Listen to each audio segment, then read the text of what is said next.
तो हेलो दोस्तों, कैसे हो आप लोग। आज है अपने इन्वेस्टमेंट को डेली इन्वेस्टमेंट्स को चेक करने का। आज है डे 24। तो अगर बात करूं आज अपने इन्वेस्टमेंट्स की, तो आज का दिन मेरा बड़ा ही ज़्यादा ख़राब, बड़ा ही ज़्यादा बेवकूफ़ों वाला रहा है। ये गलती मुझे नहीं करनी चाहिए थी। मैंने क्या गलती करी वो मैं आपको बताऊंगा, और मैं होप करता हूं कि आप लोग इस गलती को आप लोग ना करें। ठीक।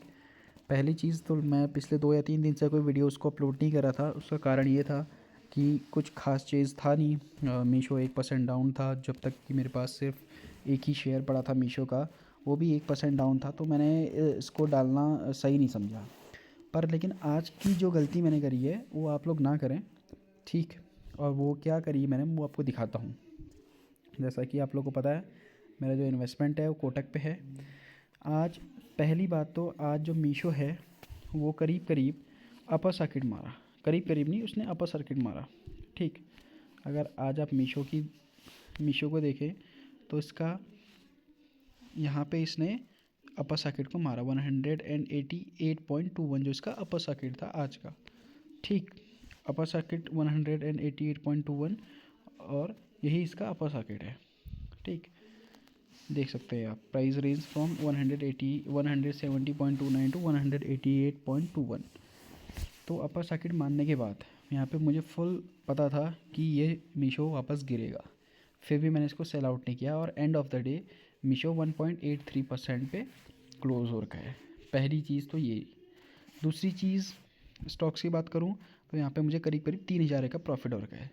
दूसरी चीज़, मैंने मीशो को ही रीबाय कर दिया करीब करीब 40,000 रुपये का। ठीक। करीब यहाँ पे 202 शेयर, 203 शेयर लिए हुए हैं मीशो के, जो कि मेरी बाइंग प्राइस थी 181, और ये गया था 187-88 रुपीज़ तक गया था, अपर सर्किट तक गया। और मैं यहाँ पे मुझे करीब करीब 1,000 रुपये का सिर्फ आज ही बाई पे, उसको मैंने सेल आउट नहीं किया, और मेरे को यहाँ पे end of the day loss कितना हुआ, 318 रुपीज़ का। और उसके बाद सबसे दूसरे नंबर का सबसे स्टूपिड जो चीज़ मैंने किया वो किया, मैंने क्यूपिड का शेयर लिया हुआ था। क्यूपिड का शेयर कितने का लिया था, 389 रुपीज़ का मैंने क्यूपिड का शेयर लिया हुआ था। काफ़ी देर वेट किया, इस पर कोई फ्लक्चुएशन नहीं हुआ, और मैंने उसके बाद इसको सेल आउट कर दिया 1 रुपये कम में। अब यकीन नहीं करेंगे, मैंने इसका जो प्राइस डाला हुआ था वो डाला हुआ था 400 की। 400 पे मैंने इसको सेल आउट पे लगाया हुआ था, और यहाँ पे शेयर 409 तक गया उसके तुरंत 5 मिनट के बाद, और मेरे को यहाँ पे फिर से लॉस पे मेरे को इसको एग्ज़िट करना पड़ा। अगर नहीं किया होता यहाँ पे एग्ज़िट, तो 600 रुपये का प्रॉफिट मेरे को यहाँ पे हो जाता इंट्रेड एज अ इंट्राडे। फिर इस पैसे से मैंने सेल आउट किया। फिर दूसरी बेवकूफ़ी क्या करी, यहाँ पे मैंने इसको करके वापस से मीशो ख़रीदा, और मीशो मेरी बाइंग प्राइस से फिर नीचे आ गया। ठीक। ये तो रहा मेरा स्टॉक्स का। अब बात करूँ ट्रेडिंग की, तो आप देख सकते हैं 54 ट्रेड लिए हुए हैं मैंने आज, सिर्फ 54। और मेरा दिन का सबसे जो पहला स्टॉक था जिस पे मैंने यहाँ पे ट्रेड लिया हुआ था, 25 रुपीज़ की मैंने एवरेज बाइंग करी हुई थी 10 लॉट की। ठीक। पर अगर मैं इसके चार्ट आपको दिखाऊं तो आप देख सकते हैं, ये यहाँ पे मैंने 25 का लेने के बाद ये मेरा वापस से यहाँ पे 9-10 रुपये करीब करीब में पहुँचा, और यहाँ पे मैं बिल्कुल नर्वस हो गया। मुझे पता था कि मार्केट 100% एक बार बाउंस बैक करेगा, और यहाँ पे 100% हमको यहाँ पे रिटर्न देगा।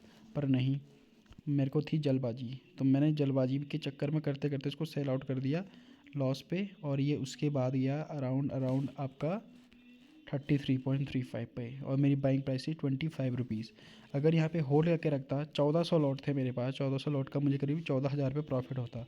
पर मैंने इसको जब एग्ज़िट किया लॉस पे, तो मुझे यहाँ पे फर्स्ट लॉस जो हुआ दिन का वो हुआ था करीब करीब 12-13 हज़ार रुपये का हुआ था। फिर मैंने इसको वापस से रीबाई करके थोड़ा सा 1,000 रुपये इसमें प्रॉफिट निकाला। ठीक। यहाँ तक ये हुआ। फिर मैंने इसको थोड़ा बहुत रिकवर किया, एक में 3,500 रुपये आए, फिर दूसरे में 1,200 आए, फिर तीसरे में मेरे 2,300 रुपये आए। ठीक। फिर चौथे में मेरे 2,600 आए, और फिर मैंने बेवकूफ़ी करी, और उसके बाद फिर मैंने स्टॉक्स लिए, फिर ट्रेडिंग करा, और यहाँ पे मेरे को 4,949 रुपये का फिर से लॉस हो गया। ठीक। और ये भी मुझे नहीं करना चाहिए था। अगर मैं अपने टारगेट को लेके चलूँ कि मेरे को इस पे एग्ज़िट करना है या उसी पे जाना है, जैसे मैं यहाँ पे टारगेट फिक्स कर दूँ, अगर मैं उसके लिए थोड़ा वेट करूँ, 100% मैं स्टॉक मार्केट पे कभी लॉस खा ही नहीं सकता। पर जल्दबाजी के चक्कर में मैं हमेशा यहाँ पे लॉस खा जाता हूँ। ठीक। 7,500 रुपये का मुझे अच्छा खासा लॉस हो रखा है, जो कि इतना नहीं होना चाहिए था। डेफिनेटली मैं इसको रिकवर कर लूँगा, 1 या 2 ट्रेडिंग सेशन में मैं इसको पक्का रिकवर कर लूँगा। मैं आपके सामने प्रूफ भी देके दिखाऊँगा कि ये मेरा रिकवर हो गया है, पर ये मैं नहीं करना चाहिए था जो ये मैं यहाँ पे कर चुका हूँ आज। ठीक, अगर बात करें 203 नए शेयर लिए हुए हैं आज मीशो के। ठीक है, हम मेरे को लगता है कि कल मेरी एवरेज प्राइस जो बाइंग प्राइस है अभी 211.25 है, और हम इसको मेरे हिसाब से कल ये 206-7 में आ जाएगा, और 1 या 2 दिन में ये रिकवर हो जाएगा। एक मेरे अच्छे फ्रेंड ने मुझे ये भी सजेशन किया हुआ था कि मेरे को आज इसका शेयर लेना चाहिए था, कौन सा, सुपा फार्मास्यूटिकल्स का। ये सुबह जब उनने मुझे किया ये बोला था तो उस टाइम पे ये शेयर मात्र 1 या 2% ऊपर था। मैंने उनकी बात नहीं सुनी। एक यहाँ पे ये क्या बोलते हैं, ये एक एसएमई और एक ये बिल्कुल क्या बोल सकते हैं, शेयर को 1 रुपये की भी प्राइस नहीं है इसकी, इसलिए मुझ पर भरोसा नहीं हुआ मुझे इस शेयर पे। तो फिर मैंने इसको नहीं परचेज़ किया, बट मैंने सडनली जब मार्केट क्लोज़ हुआ मैंने देखा इस शेयर को तो ये तो 20% चला गया था। यानी कि मेरे 2 लाख के इन्वेस्टमेंट जो आज तक का हो चुका है या उससे ज़्यादा ही हो गया है, उस पर अगर मुझे 10% में रिटर्न मिलता तो 20,000 तो मैं तो मोटा मोटा इसी से आन हो जाता। बट कोई नहीं, जो है वो है। ये है सिप्ला, मैंने इसको यहाँ पे परचेज़ किया हुआ था 379 पे। ठीक, ये नीचे गया लेकिन ये 400 तक का गया। अगर मैं इसको 400 पे सेल आउट करता तो इस पे अलग सा प्रॉफिट होता है। तो एंड ऑफ द डे आज से बिल्कुल स्टूपिडिटी, तो हम ट्राई करेंगे कि हम नेक्स्ट टाइम से ऐसा ना करें और हम यहाँ पे अच्छे से इन्वेस्टमेंट करें। बाकी होप कल थोड़ा हमारा मार्केट अच्छा जाएगा, और थोड़ा सा हमारी बाइंग प्राइस से नीचे आया है।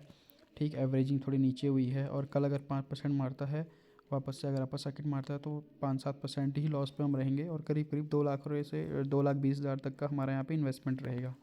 ठीक, अगर यहाँ पे सब कुछ ठीक रहा तो हम इस पर वापस से कुछ पैसा इन्वेस्ट करेंगे, बट लेट्स सी क्या होता है।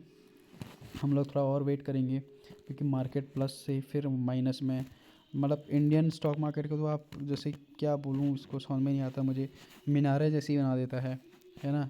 एक यहाँ पे बड़ी मीनार ऊपर गई प्री ओपन में, फिर नीचे आई, फिर ऊपर गई, फिर नीचे आई, तो एक स्टेबल मार्केट नहीं है। ठीक, ट्रेडर्स का तो बिल्कुल भी नहीं है, इन्वेस्टर्स तो फिर भी होल्ड कर सकते हैं, बट ट्रेडर्स का तो बिल्कुल भी नहीं है। और जैसे आजकल हालात चल रहे हैं, वर्ल्ड पॉलिटिक्स जो भी चल रही है, एक बड़ा रिस्की है इंडियन स्टॉक मार्केट पे इन्वेस्ट करना। सो लेट्स सी कि क्या होता है। ठीक, म्यूचुअल फंड्स पे भी ज़्यादा कुछ अपडेट है नहीं, और देखते हैं। मैं आपको अपने और भी इन्वेस्टमेंट शेयर करने की सोचता हूँ, बट अभी नहीं, इसका टाइम आएगा तो फिर तब शेयर करेंगे। ठीक, till then thank you for watching. एक लंबी वीडियो थी, होप आप लोग वीडियो को लाइक करेंगे एंड सब्सक्राइब करेंगे। अगर 50 अगर सब्सक्राइबर्स जब हो जाएंगे, और काफ़ी टाइम लग गया 50 सब्सक्राइबर्स होने में, अगर 50 सब्सक्राइबर्स अगर हो जाएंगे तो फिर हम यहाँ पे क्या करेंगे कि लाइव हम लोग यहाँ पे डेली जो भी ट्रेड करूँगा लाइव यूट्यूब पे लाइव करूँगा, और वहाँ पे मैं आपके सजेशंस भी ले सकता हूँ कि भाई अभी मुझे क्या करना चाहिए, आप लोग भी यहाँ पे सजेशन दे सकते हैं।